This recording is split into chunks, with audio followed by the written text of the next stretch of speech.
Hello and welcome back to Archival Diaries. I'm your host Reena and I'm thrilled to have you here today. So, today we are going to do something a little different but very practical. We are going to learn how to explain how something works. Now, this is such an important skill in English because in real life we are often asked to describe or explain things, whether it's how to use a gadget, how a system operates, or even how to prepare something simple in the kitchen. Being able to explain clearly step by step make you sound confident, knowledgeable and easy to understand. Let me start with a simple example. Imagine you have just bought a new coffee machine and your friend comes over. They ask, "Hey, how does this coffee machine work?" Now, instead of just saying it makes coffee, you can give a proper explanation in English. You could say, first, you fill the water tank at the back of the machine, then, you place ground coffee into the filter. After that, you switch on the machine, and within a few minutes, hot coffee starts dripping into the pot. Finally, once the brewing is done, you can pour yourself a fresh cup. Did you notice how I used words like first, then, after, that, finally? These are sequencing words and they are very useful for explaining processes in English. They help the listener follow your explanation step by step without confusion. Let's take another example explaining how Wi Fi works. You don't need to go into deep technical detail, but you can explain it simply. For instance, Wi Fi works by using radio signals.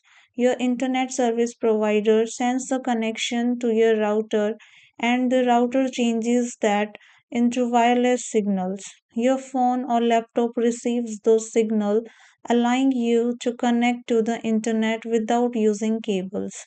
See, clear, simple, and easy to understand. The key to explaining how something works is to imagine that the other person has never seen it before. You want your words to create a picture in their mind. So focus on the order of actions, use simple vocabulary, and avoid jumping too quickly from one step to another. Now let's think about why this skill is so important. Imagine you are at work and your colleague asks, "Can you explain how this software works?" Or maybe you are teaching someone how to use a new app on their phone. If you can explain things clearly, people will trust you more. They will appreciate your communication skills and you will sound much more professional. Here is a little trick. Practice explaining everyday things in English. For example, explain how to make a cup of tea, how to use an ATM, or even how to send an email.